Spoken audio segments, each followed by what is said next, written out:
So one of the things that's in the QCF units is this stuff about, quite a bit about alcohol and drugs, which I suppose we sort of touched on with the violet crown chakra, foodie stuff as well, is the impact. And I think possibly because socially it's having a significant impact, particularly in younger people today. I mean, it's having a social impact, but from a sort of nutritional point of view. I mean, it's classed as an anti-nutrient. If we talk just about alcohol for a moment, alcohol is classed as an anti-nutrient. So, what are the known things about alcohol? What do you know that it does? Well, it's a depressive. It's a depressive, yeah. So you've got that effect on the mental, emotional level, third and fourth chakra. I suppose it's a muscle relaxant as well. So. Yeah, so muscle relaxant, that takes you to the second chakra. Yeah. It can also be a stimulant to begin with. It can initially be, so that hints in its the sugar effect. The sugar effect. Because initially you've got the rise of the sugars before it drops. Yeah. It's pretty hard for the body to process. Yes. Yeah. Especially at great amounts. Yeah. And you get poisoned if you drink too much of it. Yeah, especially if it's spirits. Yeah. I think you have to go some to try to drink that amount in beer. But I think it's actually quite easy to drink that amount in cider or spirits. So isn't being drunk a form of poisoning? Yes. It's actually the effects that your body is giving you is the effects of the poison on your system. Oh, yeah. Yeah. And it'll go to the point where it'll knock you out unconscious if you have too much of it. Yeah, definitely. DTs afterwards. Yeah, pink elephants and all that. That's interesting because the elephant is the animal linked to the root chakra. Yes, in Veda. Ganesh, right? There's root chakra. And pink elephants comes from that. You know, how to get ungrounded, start seeing pink elephants. Yeah, I mean, it makes you wonder. I think that, that has got some bearing. I mean, going back to my yoga teacher's course back in the 70s, is that was part of what happens if you become very ungrounded, and yet you're very open. Because that's the other trouble with alcohol. It leaves you open as a barn door psychically. Oh, God, yeah. All the entities come running in. You know, and I think from an energetic point of view, this is one of the problems with drugs and alcohol, is that because it basically wrecks the anchor. Wrecks the anchor, blows holes in the astral. Yeah. It's the astral that blows holes in. You know, and it's like it can become addictive, and that's why it becomes addictive, because of it's the glamour of being off your head. You know, and that you get that from people who do it for drugs, for recreational drugs. You get it for doing alcohol off your head. You also get it for people who get addicted to certain spiritual practices that they, pile all your energy into your 59th chakra, and then you haven't got to worry about the first 6, because it takes you away from being here now. In fact, the effects of alcohol are more dangerous to the body than drugs or smoking. Yeah, I know. It's ridiculous. It's the fact the government makes so much money out of it, they're not going to ban it. But they'll punish us for wanting to drink it at the same time as... And the hospitals are full of alcoholics. Yeah. Or alcohol-related problems. Anything else that alcohol actually does to the system? And I think actually sort of social drugs do to the system as well. They deplete the body, particularly of vitamin B, all the vitamin Bs. They use up a lot of that. So they deplete your nutrition. So if you've already got crappy nutrition before you start, and then you hit this stuff. Long-term alcoholics have since given up. When they're older, they have to have a vitamin B complex. That's right. And that's usually an indication of somebody that's been a high alcoholic. Yeah, and that's one of the things. I mean, the beer end of it was brewer's droop. Lack of vitamin B does nothing for the old libido. Really, and that's basically because the B goes out of the system. And it's ironic because a lot of beer has actually got B in it. You know, some milk stout to some of the others, you know, that they've actually, but it's the amount. Yeah. Like, you know, now and again, fine, you know, but Well, over. my mum said during the war they used to give people that were injured and come from the front, because she was nursing a ward, you know, hospital that was straight from the front.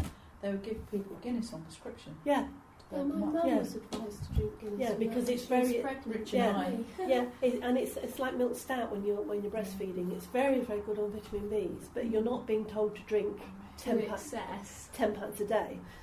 You know, it's like it's enough to relax the body and enough to give the key Bs. But the trouble is, it's only a few of the Bs. It's not the whole lot. Folic acid. I remember somebody having. Yeah, well, that's for pregnancy. They tend to do folic Yeah, that acid. was. I'm just thinking of this guy that I had, and he was an ex-heavy drinker. Yeah, And it was folic acid. yeah. He was on. Could, because this book in particular has the viewpoint that a small amount of alcohol regularly is quite good for you because of its effects as a muscle relaxant, a de-stressor, and certain supposed antioxidant things in Yeah, red I- wine and stuff like that. I think they've blown out the antioxidant on the red winey thing. It's supposed to be quite good for your heart too, isn't it? Because Yeah, well, this is that Mediterranean diet thing. yeah. You know, the red wine and the olive oil, and you know that sort of side of it.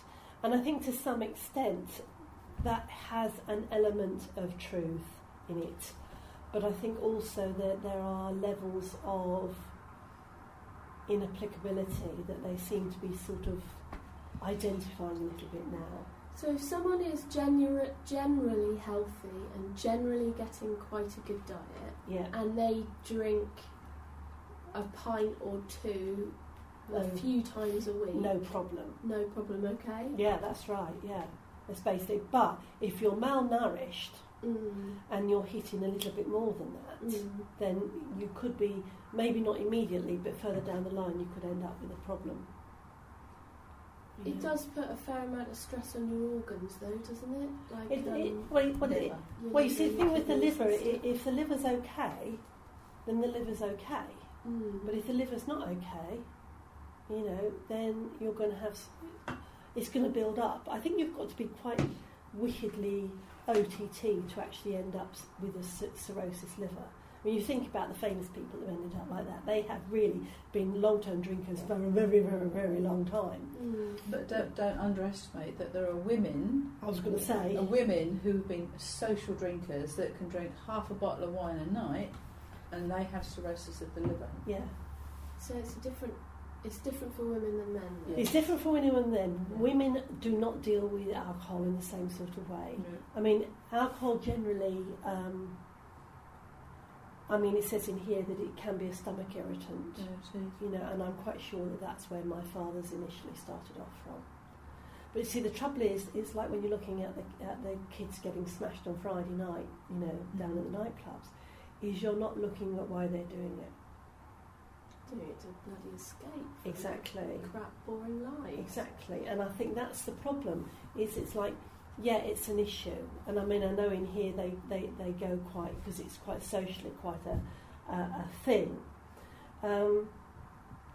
Is that it's they're not looking at why at all, No, they're not. and They're actually punishing people for why. yeah, Now, and particularly this government. yeah, and I think Yeah. it's really off because, like you say, the reason youngsters are doing this, to be absolutely honest, I don't bloody blame them. If I was looking at a life of having to work more hours than I should because the people I'm working for have got me working on that, and the only time that I've got off is the weekend, there's no hope of me ever getting a foot on the housing ladder, short of winning the lottery or anything like that. I think I'd very quickly get into a very interesting space. You know, and if the way was to escape by getting smashed out of your head on a Friday night down the whatever, then I probably would. I think also as well, I think the university life thing is playing a massive part in it, because I think We have the cheap bars. kids do see that as you know, Away. a thing to do. Like, right, I'm going to go and do a Oh, uni my course daughter and did. party for 3 years. Yeah. Oh no, she didn't party for I know 3 they've years, but she- always, kids have always done that. I've Yeah, always well, it's usually they saw reckon the that. first year in Nice you don't get any work done at all, but then you're not, as Cybils tell you, they're not teaching you anything in the first year anyway. They're just going over everything you learnt in A-level to make sure that you went over it. They don't care that you've learnt it, but they're just going over it again just to make sure. You don't actually really start until year 2, if you're lucky. Yeah. But I think they're being, again, they're going for the symptom, they're not going for the cause. And I can appreciate that they're looking at young people that in their older years are going to have big problems because of the amount they Well, drink. let's face it, 20 odd years ago, you didn't have pubs and clubs open till 4 or 5 o'clock in the morning. You didn't have them flogging buy one, get one free. You didn't have happy hours at 5 o'clock in the afternoon. Money was more of a problem in some respects. Social networking sites Didn't happen. Everything has been blown 100% out of proportion. There's lack of policing, lack of parental control from when they're young. There are kids that are tasting alcohol under the age of 10. So I think our whole social structure, it's all part of our social structure breaking down. Yeah, but I do think it's wrong to actually demonise it, because if you demonise something, boy, all it does is make it more attractive. Yeah. And of course that's the trouble with social drugs as well. I mean, Yeah. there's always this argy-bargy, isn't it? It's about what to do with cannabis. Yeah, there was a big thing Just in the legalise news. cannabis, that Yeah. would stop it from going And then they underground. say, oh, we can't possibly do that. And you think, well, actually, Why not? well, they're saying, oh, well, you know, my son took one puff of cannabis and he ended up schizophrenic. And you think, well, He would have done that anyway. He would have done it anyway. And of course, you've been letting him live on Macbeth for the last 10 years. So what do you expect? His nutrients are shot to shreds. And so all it takes is one final little thing to knock out the root chakra, and we're off. Look at the housing where they are. You know, and you're thinking, you know, it's like they're not interested in that side of it. And you get the other sort of thing, which I think is hilarious, is that the magic mushrooms are still class A. It's like, get this in proportion. It's like you say, alcohol is probably the most dangerous drug that we have available generally to everybody. Freely But look how available. much money the government's It's getting. not going to do anything about it. It's also the masses. So it's like, this is seriously sort of political stuff.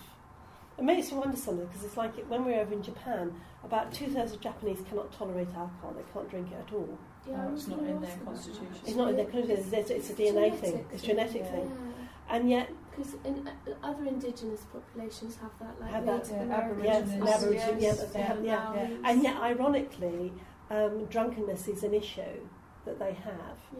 Yeah. Shochu, which is the cheapest, closest thing to much stronger vodka than you can get. Shochu, that's Shochu.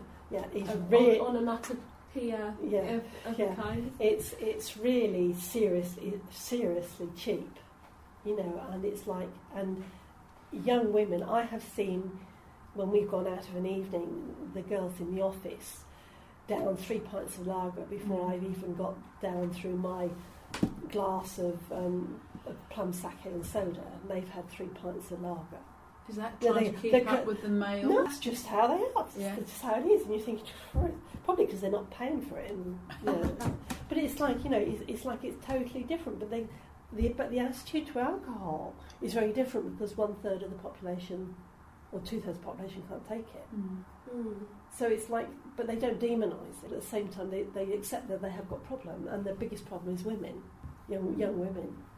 I Yeah. think that's the same over here. And I think it's the same Yeah. over here. So And then, on Europe. then you start thinking, well, what is it that we're doing to young women as a race? Part about the power thing. Yeah. Because women, youngsters, they want to keep up with their siblings, and if boys can knock it back, you've heard them say, I can keep up with you, or, you know, so they're trying to keep up with the men. Why? But it is. It's a very complex thing that I think it's like Denby in Nutrition for Dummies. He puts across the standard government stance on it, but I think it's so much more than that.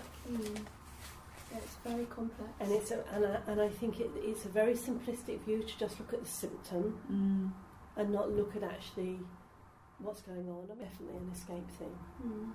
And I think for a lot of people it's getting away from the harshness that they see around them.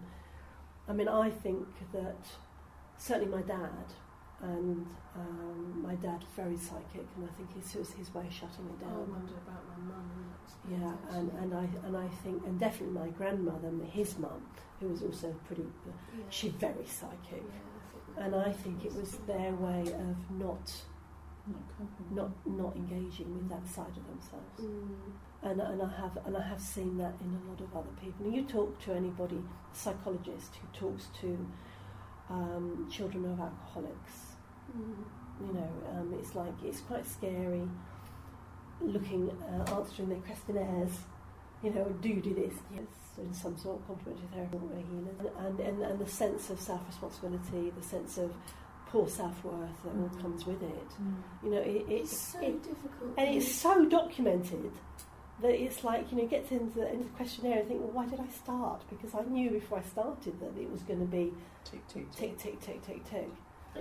It's a very difficult stance to take, one of not being a drinker, if you want to be so involved with a group of people. Because it's socially acceptable, isn't it? So you have to find things that you can drink that look good, basically.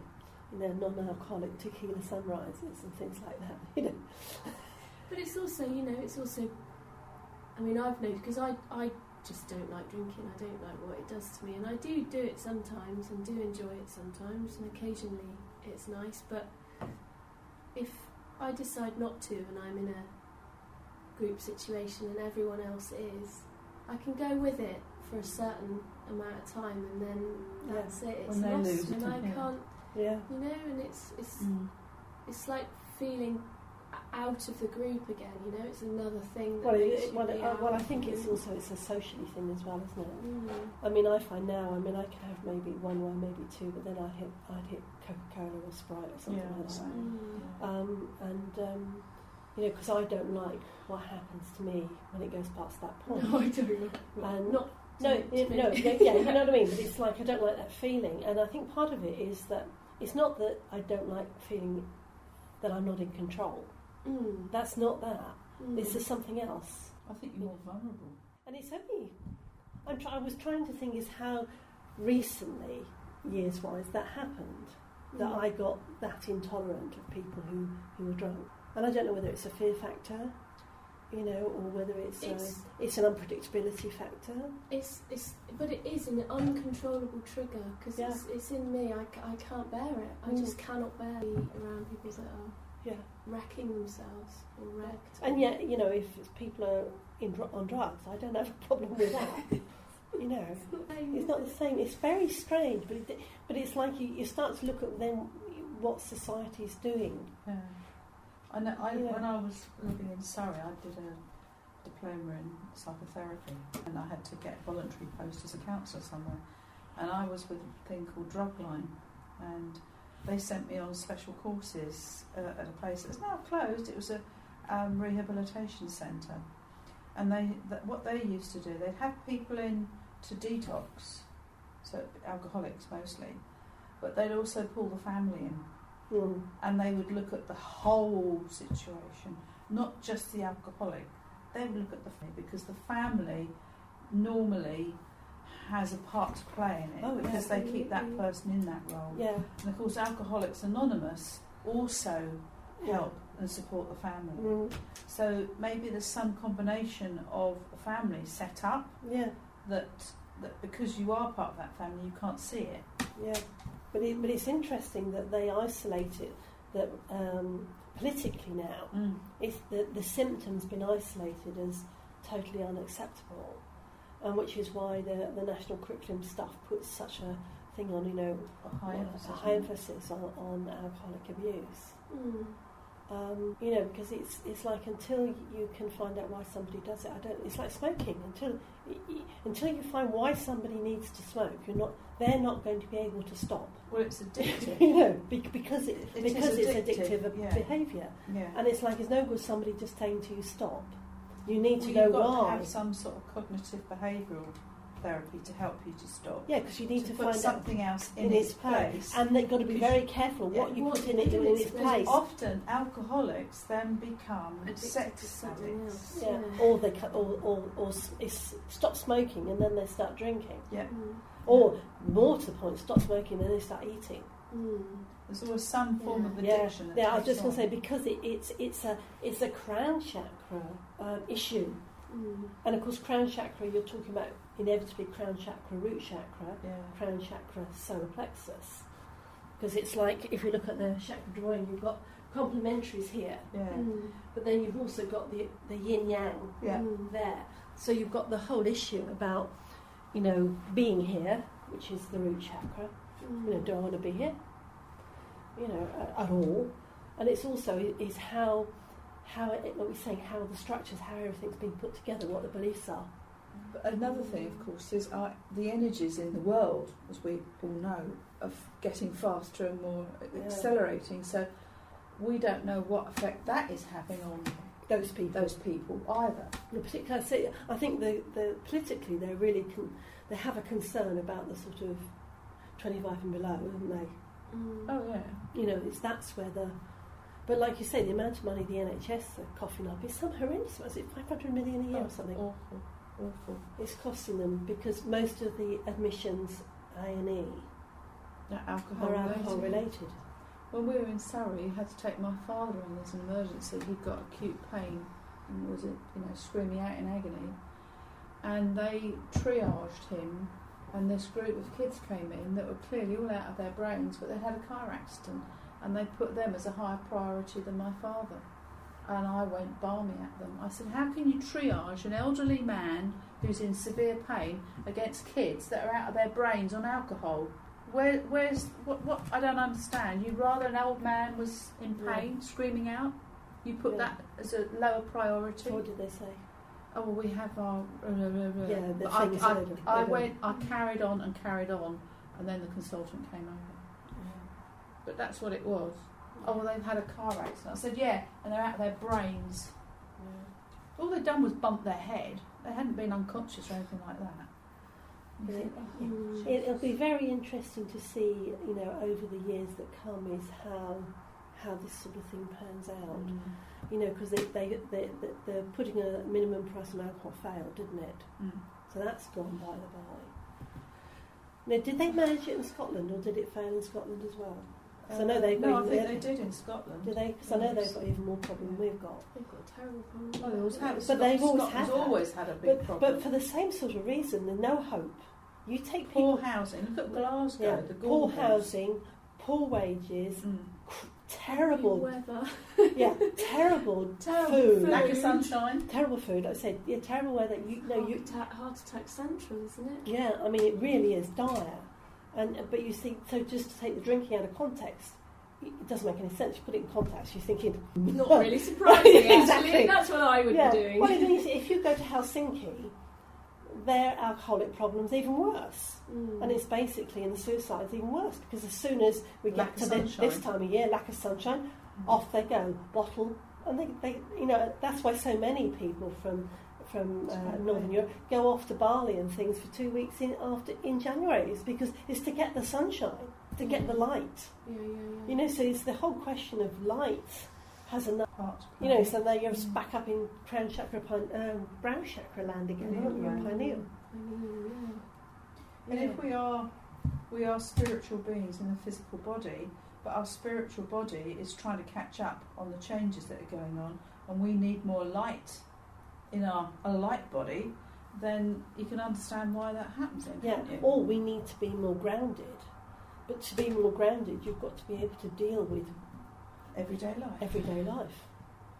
And not be drinking something that knocks your grounding out. And also not being in a situation where you've got no hope, so your thymus gland goes out, which then knocks the immune system for 6, so the whole thing tumbles over that. It's all part of a bigger plan that Spirit have in mind. Well, I don't know Spirit. I think the politicians are trying to get rid of the next generation of old people. I think D and me will probably be the last group to make it through in one piece. Probably. Because I think what basically, when you think about it, they're trying to get everybody on statins. That'll kill them. That'll kill. Within 10 years, a percentage of people will die because of the side effects of statins. You see, in the hospitals now where I am, they're all 90, all in their 90s. Yeah, but they won't be. 95, So you give it a few more years, 88. it'll drop down. Because the people in that age now are going to be the last generation that can pay for. There's going to come a point when none of the normal rules are going to apply. Yeah, exactly. And I think to some extent, that this is, and it's like the world is really changing. I mean, things are on the move, and I think things like the worry about the state of alcohol these days is actually symptomatic, like you're saying, other things actually changing, and it's a symptom. It's not, and they're not going to fix it by throwing rules at people. No. And you're not going to fix it by. I think because it depends on the people. I mean, some people they get drunk once and never get drunk again. Other people get drunk once and think, "Whoa, whether they can do it the next time." I say, so you've got no gauge about how's it going. What we haven't talked about as well is how sexual inhibitions and that side of life that's just going out of the window. Yeah, the thing is though, if you've had a little bit of alcohol, that's okay. If you've had too much, then forget it. But if you've had a little bit of alcohol, then yeah. But if you get seriously drunk, then no good to anybody, probably. Well, men won't be anyway.